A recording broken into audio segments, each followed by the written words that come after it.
This week is a double parsha. We have the parsha of Matos and the parsha of Maseh, and we're going to conclude the book of Numbers this week. And this week we have, really, it's a marathon.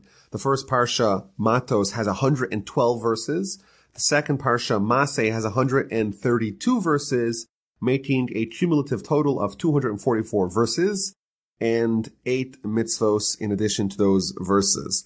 And the first parsha, Parshas Matos, begins with the laws of vows and oaths, which are verbal creations of prohibitions. A vow is when someone makes a prohibition on a thing that's previously permitted, and the prohibition of a vow lies in the object, whereas by an oath, the prohibition of the oath lies in the person. That's the technical difference between the two, but of course there's books in the Talmud that deal with this. So the parsha begins, Moses spoke to the heads of the tribes of the children of Israel, saying, "This is the thing that Hashem has commanded. If a man takes a vow to Hashem or swears an oath to establish a prohibition upon himself, he shall not desecrate his word. According to whatever comes from his mouth, shall he do." So this is the law that when someone makes a vow or an oath, they are obligated to stick to their word, to maintain their word, and to not transgress it. So it's interesting, Rashi points out, is that this is a commandment that Moses is conveying not to the children of Israel, but to the heads of the tribes of Israel directly.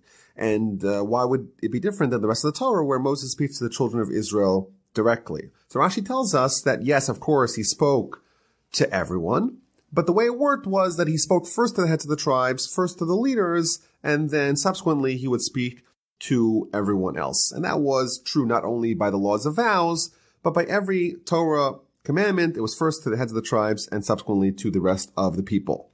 So why specifically over here in this mitzvah are we told that Moses spoke to the heads of the tribes? So Rashi tells us because the heads of the tribes, the leaders, the clergymen, the rabbinate, they have a special role to play with respect to vows, because there are parts of the laws of vows that tell us that if someone wants to annul the vow, they made a vow, but they didn't realize how bad it would be, how painful it would be, then they could go to the rabbi, they could go to the clergyman, and he can annul the vow if there is grounds for it. So because there's an outsized responsibility that the heads of the tribes have in this particular mitzvah, we are highlighting the fact that they were the first ones to get the instruction from Moses, but really that was true by every mitzvah, and only subsequently was told to the rest of the Jewish people. That's Rashi.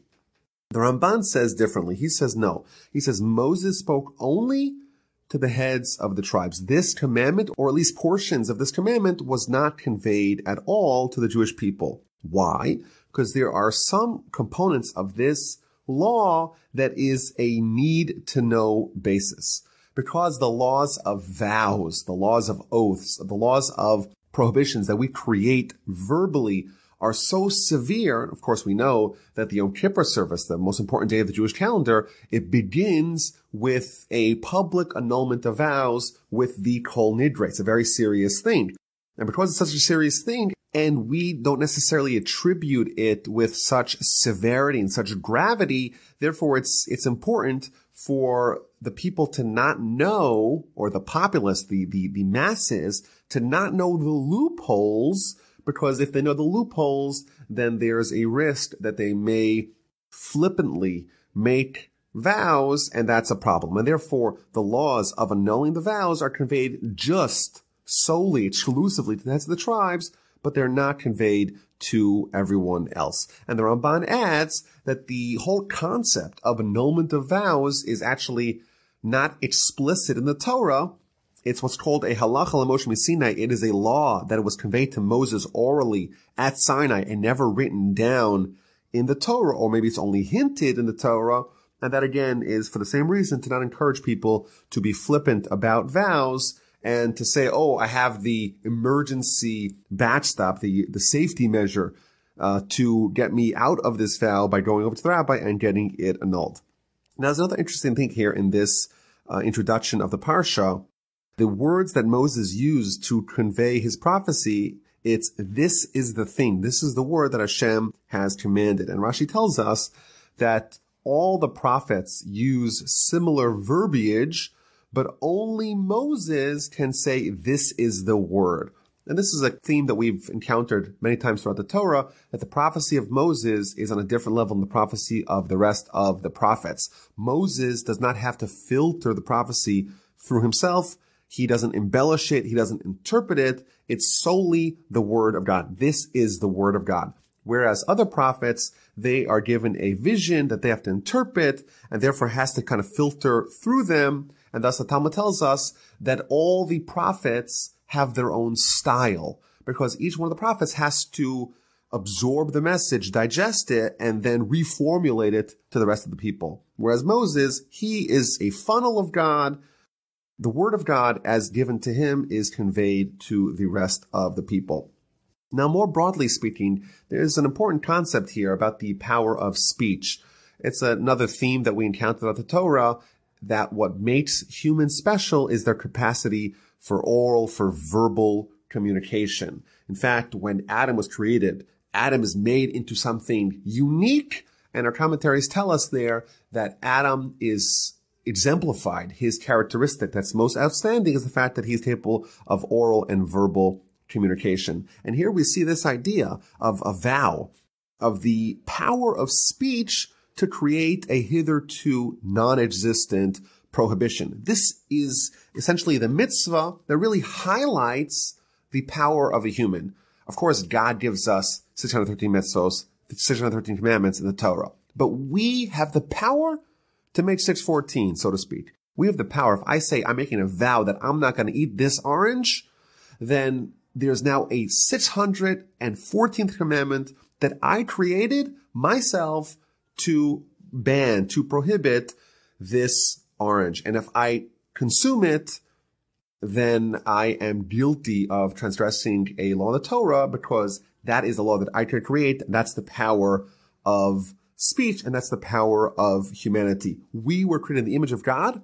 Just as God can make mitzvos through vows and oaths, man can make mitzvos as well. So that's the general idea of vows. Now it begins to delineate the various kinds of vows depending upon what kind of person gives those vows. So what if you have a vow of an unmarried girl who's not yet an adult? She's at this twilight zone between being a child and being totally under the dominion of her father to being adult and being her own responsibility. So if there is a vow of an unmarried girl who's not quite an adult, so she's under the age of 12 and a half, then the vows are subject to the responsibility, the oversight of her father. If the father immediately, when he hears the vow, the prohibition that she establishes upon herself, then it depends. If he's silent, then that is tacit acquiescence, and that vow has validity. However, if right when he hears it, he annuls it, then she is absolved of that vow loses its potency and it is no longer active. So she makes a vow, she's still under the domain of her father, father hears it, annuls it, then the vow is eliminated. However, there's a very interesting Rashi over here. Suppose the girl did not know that the father had eliminated the vow and she transgressed the vow. So the verse tells us, and Hashem will forgive her, for her father had restrained her. And Rashi explains what this means is that this is a woman, a girl, and she makes a vow and her father annuls it, but she does not know that her father had annulled it. And later on we'll see that this also may apply by a married woman. When she's under the domain of her husband, he may annul her vows under certain circumstances. But now the woman who still thinks the vow is active goes and transgresses the vow. So the truth is the vow was not present, but she thought it was, and therefore she still needs an atonement. And perhaps we can deduce from this is that every sin really has two components. Of course, there's the act of the sin itself, and number two is the intention to go against the will of God, against God's instruction. And over here, despite the fact that there was no sinful act, after all the vow was annulled, there's still sinful intent. She thought it was still active, and therefore there is a need for atonement. But the verse tells us she doesn't need to worry about it. Hashem will forgive her. That's the law of vows of an unmarried girl. Well, what if she is married? And even with a married woman, there's two kinds of married women. There's a married woman that she's engaged, so she's still partially under the dominion of her father and partially under the dominion of her fiance. Well, then it's a collaborative effort. For the vows to be annulled, both the father and the fiance need to annul it. Whereas when she's married, she's under the domain of the husband, and he can annul the vows. And again, this does not apply to all vows. It's only vows that cause pain. So she says, I'm not showering for a month. It's a vow. She'll regret it. There's pain involved, and it could be annulled. However, in verse 10, we read, what if she is a divorcee? She's a widow. Then it's entirely in her control, and therefore she has no escape window. She cannot have her husband who is divorced or is dead. It's not possible for them to be annulled. What if the time has come and the time has passed and there was tacit acquiescence at the time, and then there's a subsequent attempt to try to annul it? So there's an annulment after acquiescence. If he shall revoke it after his having her, so he heard it first, he acquiesced, and then he tries to annul it, post facto, he shall bear his iniquity. Even though it's not his sin, after all, she made the vow and she transgressed the vow, but because he lent the impression that he annulled it when the truth was that it was too late for that, therefore it is his responsibility. Rashi tells us a general principle that if someone caused another person to stumble to do a sin, then the person who causes the sin is the one who is ultimately responsible. So that's the laws of the vows, and we begin chapter 31. And chapter 31 is to go back to a theme we saw last week, namely the war with the Midianites. We were told last week about the instruction, and now is the implementation of that war and that total destruction of this nation, the Midianites. Hashem spoke to Moses, saying, take vengeance for the children of Israel against the Midianites. Afterwards, you shall be gathered unto your people. So the message here to Moses is, this is your last mission. Destroy the Midianites, and then you're going to be gathered to your people, i.e., you're going to die. And we find out in Rashi that even though Moses knew that his death was contingent upon the war with Midian, thus he could have forestalled his passing by just forestalling the war, still right away he jumped into it and he proceeded to arrange the war with the Midianites. So Moses spoke to the people saying, arm men from amongst yourself to make war with Midian, 1,000 from a tribe, 1,000 from a tribe. For all the tribes of Israel shall you send a legion. There's 12 tribes, really it's 12 plus 1. And therefore you're going to have 13,000 warriors, not regular people. Rashi tells us these are righteous people. They're going to be the warriors, and they're going to exact vengeance against the Midianites. So a few things over here. First of all, we see the idea that the people that are being selected are the righteous ones. And I think this right away shows us how unusual this conflict is going to be. The reason why you need righteous people is because it's a spiritual conflict, not just a physical encounter of two armies. And more broadly speaking, this is again the people who are doing the will of God. Like the verse says, arm men from amongst yourself for the legion, that they may be against Midian, to inflict Hashem's, God's vengeance against Midian. This is not the people of Israel versus the people of Midian, an army versus an army. It's God against the Midianites, but the Jewish people are, so to speak, doing the will of God, and therefore it's important to have righteous people who can be soldiers that are acting not on their own accord, but as emissaries of God. There's another interesting Rashi here. It's God's vengeance against the Midianites. Why is it God's vengeance? Isn't it the vengeance of the Jewish people? Didn't the Midianites orchestrate that plague that caused 24,000 of the Jews to die?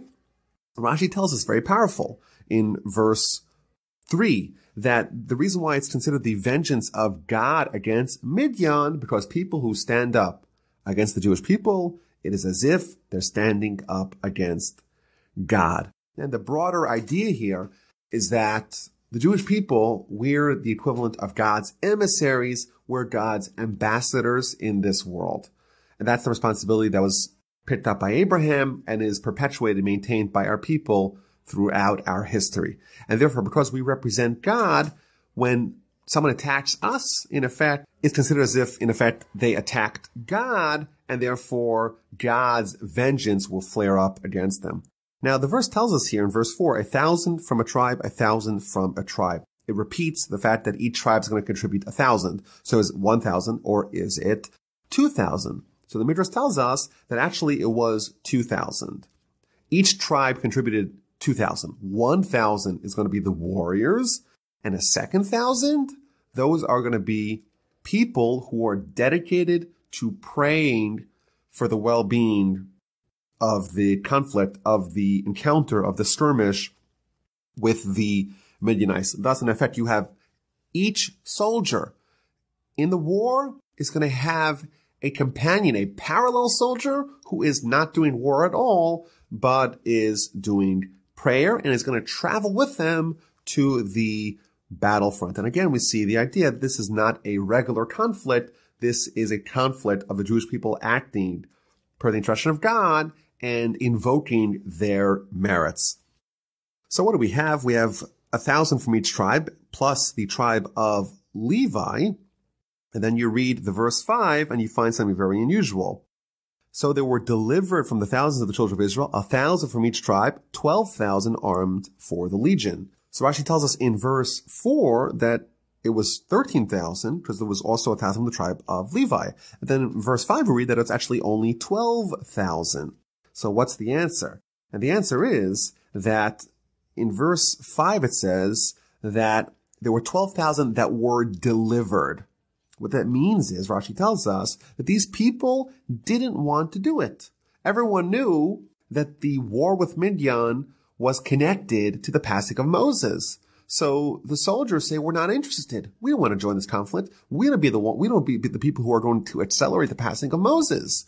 And therefore, they had to be delivered. They had to be coaxed. They had to be urged to be given over to this mission, even though it's going to cause Moses to die. Whereas the tribe of Levi, because they were so singularly focused on doing the will of God, they did not need to be forced. They did not need to be even encouraged. They were in, even though it meant the death of Moses. After all, if we're doing the will of God, that's the right thing for us to do. So thus you have 12,000 soldiers from the rest of the tribes that had to be coached, that had to be urged, maybe even coerced, but the tribe of Levi is always ready. So we have 1,000 from each tribe, a total of 13,000, and at its helm, we have Pinchas, Phinehas, the son of Eleazar Cohen.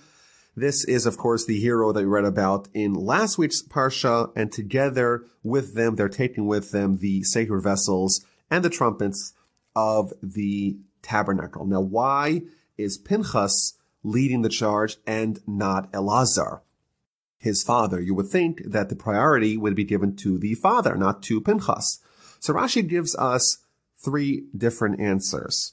Number one, he tells us that after all, the war with the Midianites, that began much earlier. And the first one to strike a killing blow against the enemies of the Jewish people and against the enemies of God was, of course, Pinchas. He began with the mitzvah, therefore he should conclude the mitzvah. He has the rights, so to speak. He has the rights of first refusal to finish the job that he began. And again, we see that this is a unique war. It's a mitzvah. It's not a regular arbitrary conflict. In addition, Rashi tells us that Pinchas was a descendant of Joseph via his mother's line, and the Midianites, they tormented Joseph, and therefore he has to go exact revenge for his great-grandfather, revenge from Joseph. And finally, Rashi tells us is that Pinchas was anointed as a special Kohen Gadol, a special high priest, one specifically that is anointed for war, and thus it was his prerogative to go lead the charge against the Midianites. Now, there's a very fascinating Rashi here. Rashi tells us that the reason why they took the vessels of the tabernacle, specifically the ark and the tzitz was the gold headplate that the high priest wore, is because who was on the other side? We have Bilam still alive. He's on the other side. And he is a sorcerer par excellence. And what he did, Rashi tells us, is that he would use his sorcery and his other tricks to have all the teams of Midian floating in the air and thus inaccessible to the attacking Jews. But once they were presented with these vessels of the high priest that had the name of God etched upon it, their sorcery would cease and they would tumble to the ground, and they were vulnerable for the Jewish people to attack. Very interesting and very dramatic and striking picture here that we get from Rashi. Now, there is another amazing idea that's conveyed by the Baal HaTurim. He asks the question, we have this contingency to go attack the Midianites, but there are some people that are missing, namely the princes, the heads of each tribe. If you think there's a contingency from each tribe is sending their militia of 1,000 men, shouldn't the heads of the tribe, the princes of the tribe, shouldn't they be there to lead their people into this conflict? Why were the princes not included in the army that's sent to attack the Midianites? And the Baal HaTurim says a very powerful idea. We just read about the prince, the head of the tribe of Shimon. He was, of course, Zimri, who was skewered by Pinchas. What are you going to have? You're going to have all the heads of the tribes, and the tribe of Shimon is noticeably, conspicuously absent, and everyone's going to remember what he did. And in order to not embarrass the tribe of Shimon, the Almighty decided to not include any of the princes in order to spare the tribe of Shimon from the shame of being reminded of the fate that happened to their head of the tribe, to their prince, to Zimri. So they begin the war, they massed against Midian, and they killed every male, all the adult males. This was a totally one-sided conflict. They killed the kings of Midian along with their slain ones, the 5 kings of Midian, and Bilam as well, Bilam, son of Ba'or, they slew him with the sword. What was Bilam doing there? So Rashi tells us, quoting from the Talmud, Bilam was coming to collect his reward. After all, even though his attempted curses went nowhere, they were forced into being turned into blessings, but he gave the advice to go send the Moabite girls against the Jewish people, and consequently he said he deserves his reward, and therefore he was in town and he was slain. Now it is interesting, Rashi points out, that he was slain with the sword. Why does it need to mention the means through which Bilam was killed? And this is a continuation of the subplot that we read about a few weeks ago. Bilam was someone who tried to attack the Jewish people specifically with their strengths. They were the voice of Jacob. They used words. That was their strength. And therefore, Bilam, he dropped his modus operandi and he adopted the Jewish people's modus operandi, namely words, to go try to attack them. And therefore, what happens over here? Here, it's exactly tit for tat. The Jewish people, usually they use the power of Jacob. The voice is the voice of Jacob. And here, in order to repay Bilam precisely with what he tried to do to the Jewish people, they drop the words, they pick up the sword of Esav, and they attack him, they attack Bilam in the manner that is really unnatural from them. They took the methods of Esav, of Esau, and they attacked them with the sword. So the war is a total success. The adult men are killed, the children and the women are taken captive, the cattle on the flock are taken as booty, their edifices are destroyed, and everything is presented to Moses, to Elazar, all the animals, all the captives, all the booty, everything is laid out before them. And Moses begins with a rebuke of the commanders, of the officers of the army. And he tells them, why did you let the females live? After all, they were the ones who caused the sin and the concomitant plague. And the reason why we're attacking them is because of the actions of the females. And therefore, it's inappropriate for you to let them survive. Now, it's interesting. Rashi tells us that the rebuke was directed at the officers, not at the regular army. And again, a theme that we've seen already a few times. This teaches us that the responsibility lies with the leaders. The leaders, they're in charge of the well-being, of the proper behavior of their underlings, and therefore the officers, they're the ones who are rebuked by Moses, not the regular army people. The officers, they're in charge, and therefore they have the responsibility. They're attacked, they're rebuked by Moses. You shouldn't have let the females live. So now kill every male among the young children, and every woman who was with any male. Those are the people that you should kill, but not the young children. How do they determine who was someone who was not a virgin? Rashi tells us, and this is quoted in the Talmud, that they would use a miraculous fashion. They would take the tzitz, the aforementioned forehead plate of the high priest, and they would pass the women before them, and the women who were not virgins, they would turn a shade of green, and thus we knew that they were indeed guilty. Now again, when we read this, it's very hard for us to really make sense of this. This sounds like in modern generations, we'd call this a war crime. This sounds like, there's defenseless women and children who are being killed here with this war with Midian. It's very hard for us to stomach it. And I'm not going to give an answer necessarily, but I think it's important for us to really keep in mind the fact that this is not a war of people versus people. Later on, we're going to find out at the end of this chapter that not a single one of the Jewish soldiers died or was a casualty of any sort or was injured.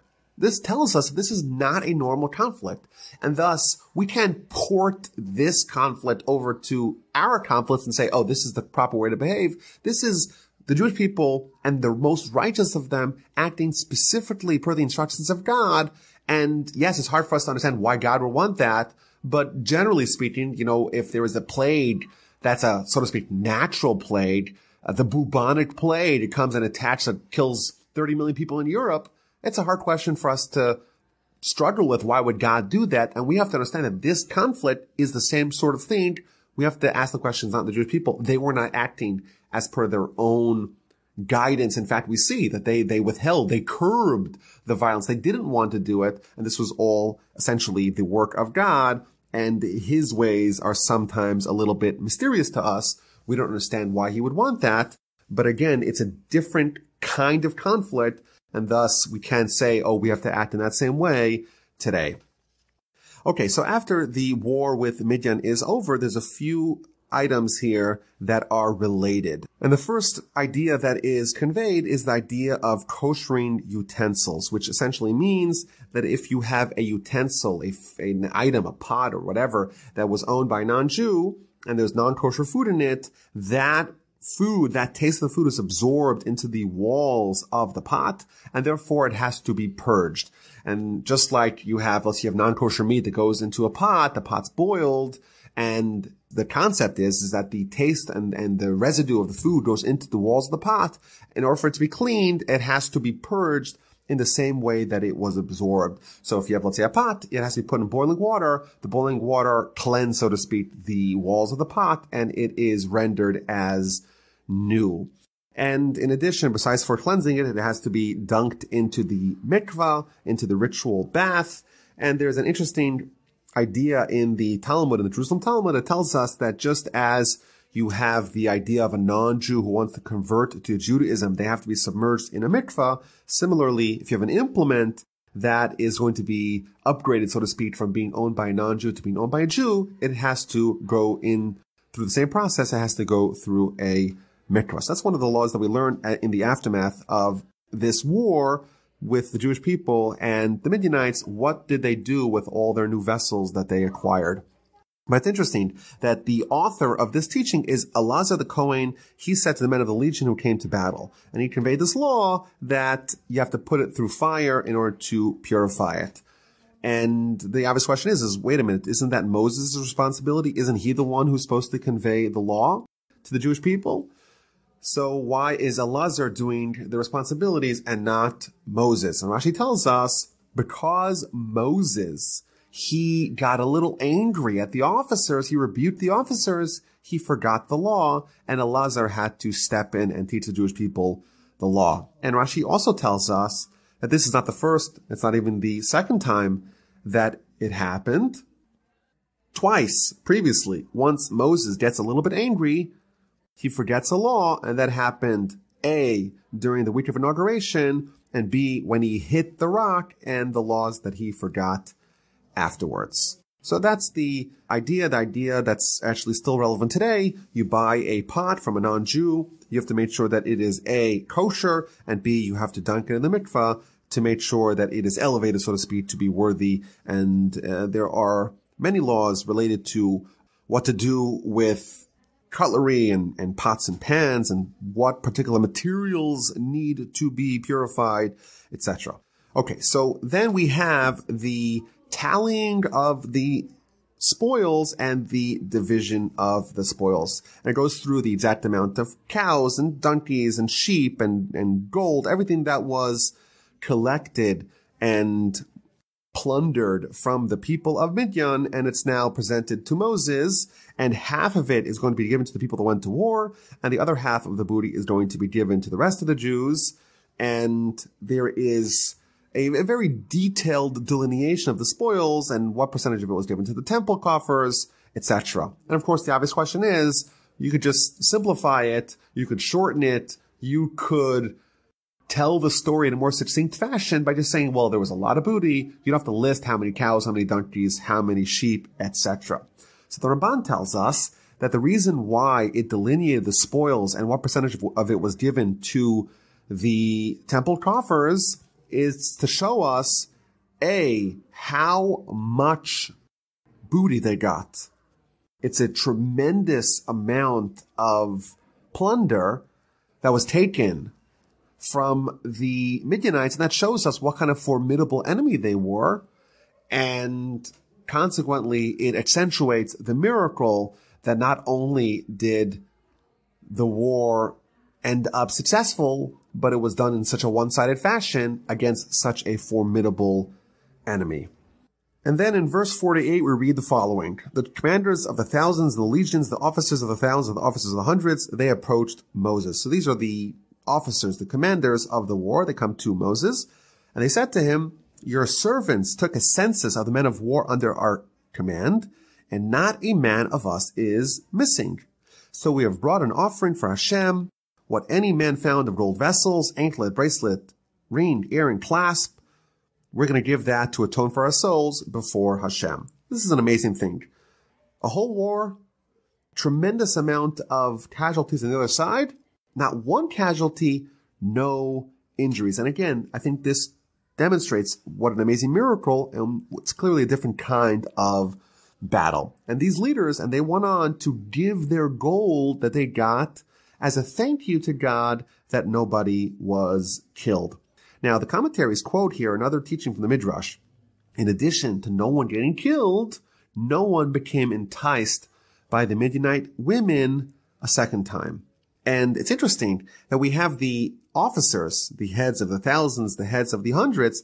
They're the ones who are coming forth and saying, we want to thank God that none of our underlings, none of our charges suffered. And this again shows us a theme that we've seen again and again throughout the Parsha, the idea of the responsibilities of leaders over the people that they are leading. These officers were in effect not just the military leaders, they were almost like the spiritual commissars of the army. Had people died, it would be their responsibility. Had people sinned with the Midianites, it would have also have been their responsibility. And now that they're so happy that no one sinned, they want to give a donation and they want to give the gold to the coffers. Now Rashi also tells us, well, if no one died and no one sinned, why do they need to atone? What's there to atone for? So Rashi tells us that it is for illicit thoughts. Yes, nobody sinned, but who knows what people may have thought. And specifically, they're taking the jewelry. This is jewelry, of course, of women. Some of it is very intimate jewelry, and who knows, maybe people thought illicit thoughts, and therefore there is a need to atone. This concludes, again, a very perplexing, very difficult subject to grapple with. This war is not a war that we've ever encountered in our lifetimes. It's a totally miraculous war, but it's being waged in a way that we're very uncomfortable with. And I think the way to understand it is to recognize that this is not a normal war. This is not a normal conflict.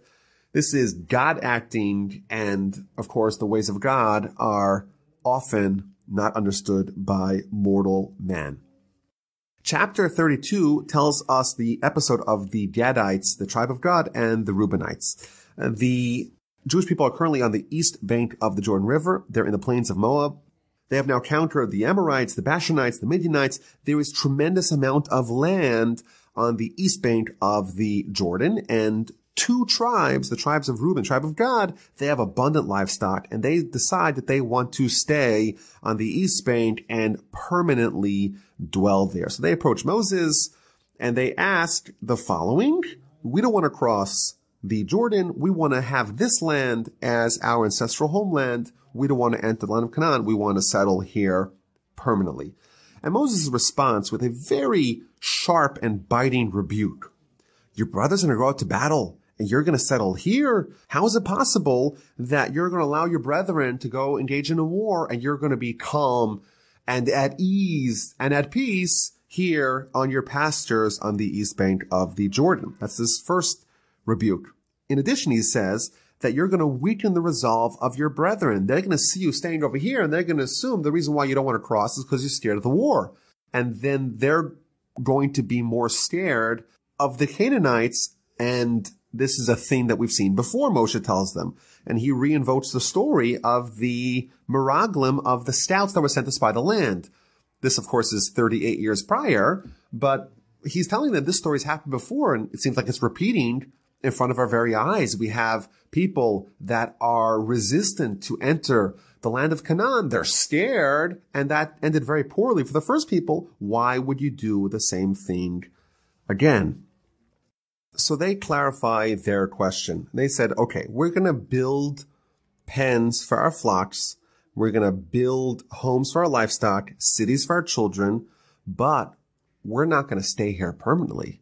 We're going to go with the rest of the Jewish people. We're going to cross over the Jordan. We're going to join them for the war. We're going to be there until they settle down and they conquer and they divide the land.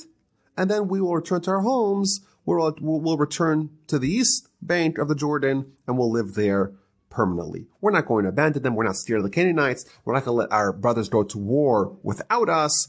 We're going to do our share, but we'll end up residing permanently after the years of war and conquest and settlement of the land of Canaan. Everyone else gets their share. The other 10 tribes are going to get their share in Canaan, and then we'll return to our homes and our cities that we built on the east bank. Now, Rashi points out something very important. Rashi says that when they clarify their request to Moses, they present their proposal in an unusual fashion. They talk first about their flock and about their livestock and the pens that they're going to build for their animals. And subsequently, they talk about the cities for their small children. Now, Rashi tells us that these people, they love their money more than they loved their children. They're more worried about what's going to be with our livestock, with our sheep, than what's going to be with our children. Therefore, they preempted talking about building shelters for their animals to building cities for their children.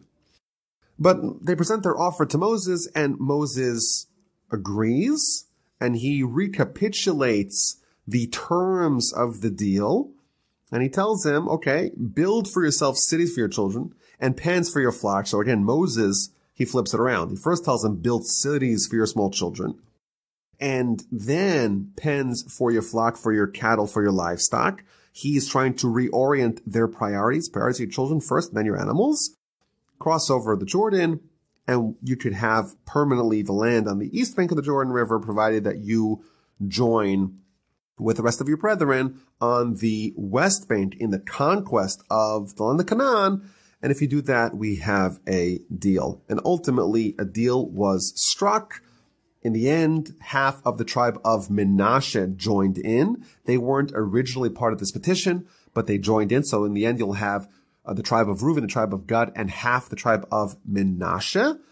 In fact, we read in the book of Joshua that they actually kept their word. They kept their deal. They joined their conquest of Canaan. And after it was done, they returned in somewhat of a dramatic fashion. They returned to their homes on the east bank of the Parsha. The first Parsha, Parshas Matos, concludes with the names of all the cities that they built on the east bank. Parshas Maseh begins with enumerating all the pit stops that the nation had from Egypt until they settled in their final location in the wilderness in the plains of Moab. And this, again, is very unusual, very out of character for the Torah, because the Torah usually tries to mince words, tries to be as thrifty, as skimpy as possible with words. And here it goes through place after place, pit stop after pit stop, stop after stop from Egypt until they arrived in the plains of Moab. So why is there a need? Why is there an imperative to list, to count all the stops of the nation? So Rashi tells us that this shows God's kindness. There's a total of 42 stops in 40 years. But of those 42 stops, Rashi proves that 14 of them were in the first year, 8 of them were in the last year. Thus, for the middle 38 years, there was only 20 different stops. And therefore, it shows that even though they were at the mercy of God, the clouds lift, they have to travel, but they weren't so itinerant. Within 38 years, they only had 20 stops. Not so bad. You're moving every other year or so. The Ramban, he quotes the Rambam, and he gives us a different reason why the Torah felt the need to enumerate all the pit stops of the nation, and that is to accentuate the miracle of a nation of millions of people surviving in total wilderness for 40 years. They're far from civilization. Don't think that they're hugging civilization. They're next to water. They're next to agriculture. No. Well, a list of places. All these places. Find these places on the map. Totally out of society, out of civilization, yet they survived. It is a miracle. Now, in the past, we've mentioned the idea that the number 42 is a very important number in Jewish philosophy because there is a name of God that corresponds to 42. It's the 42-letter name of God. So there is an idea, of course, this is a more Kabbalistic idea, that each one of these 42 stops was about unlocking a certain achievement. They had to have these 42 stops because there's 42 levels that they had to acquire, and each stop, they stayed at that stop as long as it was necessary to unlock that achievement, and then they moved on to the next stop. There is another statement here from Rabbeinu Bachai, a very deep idea. He tells us that these 42 stops that the Jewish people had when they left Egypt is a harbinger of things to come. In the future, he tells us, the prophets tell us that there's going to be a redemption that is going to mirror the first redemption. Just the Jewish people left from Egypt and they traveled through a wilderness, so too in the ultimate redemption, there's going to be many of the Jewish people who are going to be itinerant. They're going to travel through the proverbial wilderness and they're going to travel from places to places until eventually God will lead them back to the promised land. I want to add, there is a tradition that there's 42 different places that the Jewish people have lived, or at least a significant portion of the Jewish people have lived since the Second Temple was destroyed. And the tradition is that stop number 42 is America, which seems to indicate that we are close to the finish line. There is a statement that I heard in the name of Reb Chaim Volozhiner, the prime disciple of the Gaon of Vilna. Someone asked him, when's Messiah coming? And he said, when there is Torah study that is flourishing in America, which at the time was unheard of. There was almost no Jews in America, and certainly not people who were studying Torah intensively. When there's study of Torah in America, that's when the ultimate redemption will happen. And then later on, one of the subsequent sages said, well, it's not just America, not New York, not in California, not in Chicago, not one of the big cities. When there's Torah flourishing in Texas, then you're going to have the arrival of the ultimate redemption. That is what I've heard. And who knows, maybe we, all of us, are going to be contributors to the ultimate redemption by us studying Torah. Of course, our organization Torch is based in Houston, Texas, and we try very much to spread Torah, to disseminate Torah, not just in Texas, but all over the world, on the podcast, etc. And who knows, maybe we're going to have a share in perfecting the world, perfecting our nation, and maybe even ushering in the Messiah, the idea of perfection, of culmination, of reunification, of consolidation, of bringing the world to its perfection. So the chapter 33 is going to tell us all the various places that they went from, and it's going to list place after place, location after location, stop after stop. And then eventually we read in verse 50, Hashem spoke to Moses in the plains of Moab by the Jordan at Jericho, saying, speak to the children of Israel and say to them, when you cross the Jordan into the land of Canaan, you drive out the inhabitants before you, destroy their idols, destroy their images, destroy their locations where they did their worshiping, possess the land, settle it, and I have given you the land to possess it. Rashi tells us, what does this mean? It means is that if you fulfill the mitzvah of ridding the land from its occupants and ridding the land from its idols, then you will be able to settle it. Otherwise, you won't be able to settle it. The Ramban, he has a different approach to this verse. This is a very famous Ramban. The Ramban tells us that this is not just God giving us a tiding that we will be able to settle the land. Rather, it's telling us an obligation that there is a mitzvah for us to settle the land. There's a mitzvah in the Torah for the Jewish people to settle the land of Canaan, known today, of course, as the land of Israel. And not just there's a mitzvah to settle the land of Israel, there's a prohibition for the Jewish people as a nation to settle in a foreign land. We could live in America, no problem. We could live in China. We could live in Poland, Lithuania, Mexico, wherever it is. But for the Jewish people as a nation to settle in a foreign land, that will be a prohibition. Of course, we know in the early part of the 20th century, the secular Zionist movement, headed, of course, by Theodor Herzl, was very gung-ho about a plan to create a Jewish state in Africa in Uganda. According to the Ramban here, the Ramban would say that would be a prohibition. Of course, that didn't work out for a host of other reasons. But here we see that the Jewish nationhood, the Jewish statehood, is specifically in the land of Canaan, in the land of Israel. And we're told also that we have to get rid of all the indigenous people. All the Canaanites that are there, we have to clear them out. If you don't drive out the inhabitants of the land before you, those of them who you leave shall be pins in your eyes, thorns in your side. They will harass you upon the land in which you dwell. And again, this is a very difficult commandment for obvious reasons.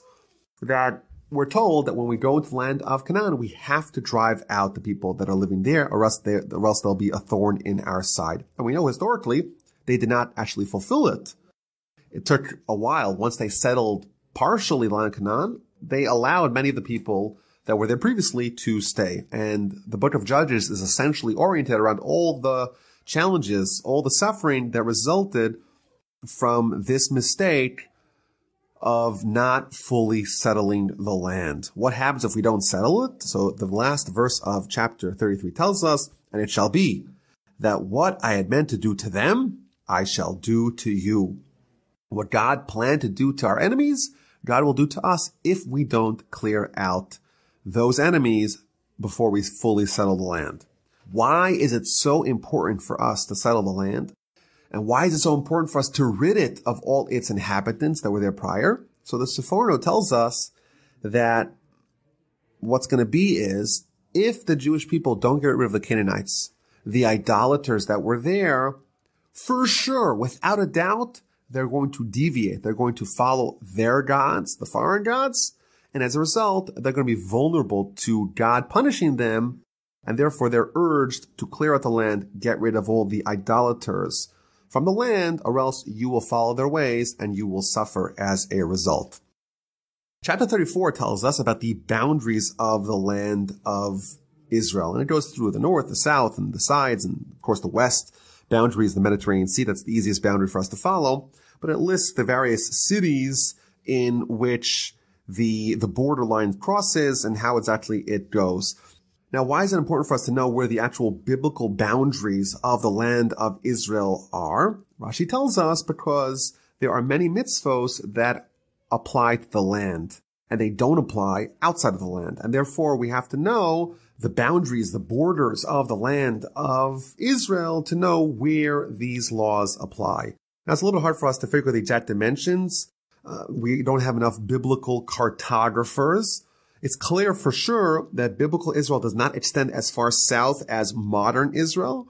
So in the stone edition of the art scroll that I have in front of me, there's actually a picture of where some of the theories are exactly of where the borders are. And you see there's at least two different options. It's not so clear exactly where these borders are. We know for sure that, for example, the place called Eilat, which is at the southern tip of modern Israel, is actually outside of biblical Israel. Maybe it's annexed, maybe it's still included, but it seems clear that there are certain parts of modern Israel that are not included in biblical Israel. In verse 16 of chapter 34, we read about the fiduciaries that are going to be appointed for each tribe, the heads of the tribes that are going to stand in for the tribe themselves in the division of the land. Chapter 35 talks about the cities that are going to be apportioned to the Levites. There's only 12 tribes, not including the tribe of Levi, that are going to be given contiguous portions in the land of Canaan. The Levites are going to be given cities that are scattered throughout the rest of the tribes. And of course, the reason for this is, or at least one of the reasons is, because the Levites are the clergymen. You can't have clergymen that are just in one location. They have to service the rest of the nation, and therefore they're scattered not in one location, but throughout the land and next to all the tribes so they could offer their services to everyone else. And we're told in chapter 35 that they're given 6 plus 42 cities for a total of 48 Levite cities throughout the land of Canaan. Moreover, surrounding each one of these cities, there has to be like a green belt, a part of the city that cannot be developed. It's dedicated for agriculture. It's dedicated for just space, but it cannot be developed into an urban sort of environment, a green belt of 2,000 cubits around the city. So there's 6 of those cities that are also going to be cities of refuge for people who are accidental murderers. Someone is an accidental murderer, they have to run to a city of refuge. So that's 6 of those cities, plus 42 other cities for a total of 48 cities. Now, there's a very interesting comment from the Kli Yakar. He tells us that the reason why the Levites are not giving a land and instead they're given these cities, it's to give them a feeling of impermanence, that they're itinerant, that they're not settled. They always have to feel like they're a little bit not too comfortable. Similar to the idea of the 42 stops, as 42 stops as 42 cities, they have to know they don't have a portion in the land of Israel. They have cities, but even the cities, they don't have a sense of permanence. And that's why, specifically to those cities, do you send the accidental killers, the people who have to go into the cities of refuge, because they should not feel like they're the only outsiders. Of course, you have the Levites. The Levites don't feel that sense of security, of stability. They feel like outsiders. Well, that's the best place to put the accidental killers. They won't be like the only outsiders there. And that's, of course, similar to what Joseph did with his brothers. The brothers were outsiders once they arrived in the land of Egypt, and therefore Joseph rejiggered the rest of Egyptian society, moved everyone around from town to town, from place to place, that the brothers would not be the only outsiders. Now, it's another important note here. We'll read about this a little bit later on in Deuteronomy. Even though there are 6 cities in which accidental murderers take refuge, still there's 3 of them on the eastern side of the Jordan, where the 2.5 tribes of Reuven and Gad and half the tribe of Manasseh are going to be permanently settled, and 3 of them on the western side of the Jordan, where 9.5 of the tribes are going to be settled. So obviously, you have a much larger population on the western side than on the eastern side, yet there's 3 on either side. So first of all, Rashi tells us that even though the 3 on the eastern side, where the Jewish people currently are, don't take effect until the 3 on the western side are initiated, are instituted, still Moses decided to designate the 3 cities. He had an opportunity to do a mitzvah, and he said, I'm going to do it even though it doesn't actually take effect until the other 3 are designated. But there's a very interesting question Rashi asks in verse 14. You have, of course, 2.5 tribes on one side of the Jordan, 9.5 tribes on the other side of the Jordan. You would think that there's going to be more cities of refuge for more accidental murderers on the western side, where there's 9.5 tribes, and fewer on the eastern side, where there's only 2.5 tribes. So why is there 3 on each side? So Rashi tells us, even though there's much fewer people on the eastern side of the Jordan, still there were more murderers. And therefore you have to have a lot, or at least comparatively relative to the population, you have to have a lot of place of refuge on the eastern side. Now there's an obvious question on this. We know that the city of refuge only is valid for someone who kills accidentally.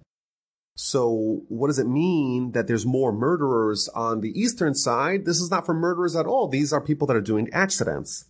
So the Ramban, he explains that yes, of course, someone who goes to city of refuge is only if they're an accidental murderer. However, there were more actual murderers on the eastern side, and they would pretend that it was accidental, and therefore they needed more cities of refuge on the eastern side. That's what Ramban says. But perhaps we can suggest the following.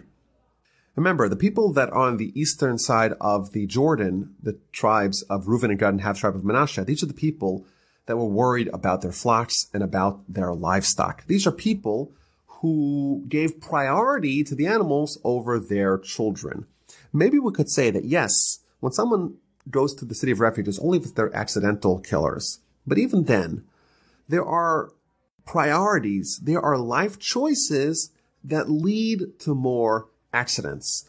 If someone is negligent and someone dies, yes, it's an accident. It's not a willful murder, but maybe it could have been avoided if they were a little bit more careful about human life. And here we see that these people, they gave priority to their animals before their children. And here we find out the consequence of that. There are more murderers there, i.e., the murders are accidental, but those are still considered murders because maybe they could have been avoided. And the chapter continues to talk about the laws of murder, about what would constitute a willful murder, what would constitute an accidental murder. And finally, we find out that when someone is in a city of refuge, someone who killed accidentally is in a city of refuge, they go out of the city of refuge. They're released when the high priest dies. Why does the death of the high priest free the people that were in the city of refuge? Rashi tells us a very powerful idea, because the high priest is responsible for the accidental murder. And the obvious question is, wait a minute, the high priest is working in the temple. What does he have to do with an accidental murder that happened on the other side of the country? And the answer is, and I think this again dovetails with the theme that we've been seeing again and again, the answer is that because he is the leader of the Jewish people, he's the spiritual leader of the Jewish people, he's almost the intermediary between the Jewish people and God, every bad thing that happens in the Jewish nation is on his shoulders. He's responsible. He should have prayed, and he didn't pray. And therefore, because he didn't pray sufficiently, it's his responsibility, and therefore his death atones, so to speak, for the sin, and therefore when he dies, all the accidental murderers are released from the city of refuge from their confinement. And then we see an idea that when someone is in charge, when someone's responsible, a parent for children, a rabbi for their constituents, whatever it may be, if you're in charge of people and they suffer, even though you had nothing to do with the actual act that caused them to suffer, you are responsible because ultimately they're under your tutelage, they're under your oversight, and if they suffer, it's your responsibility. You should have prayed. The final chapter of the book of Numbers, chapter 36, talks about the daughters of Tzlavcha. We read about them a few weeks ago. These were women, 5 women whose father had died and left no male sons. And we read about how they are now allowed to inherit their father's land. But the people of their tribe, the tribe of Manasseh, they approach Moses and they say, we have a problem. What's going to be if these women, very eligible bachelorettes, they marry men who are not part of our tribe?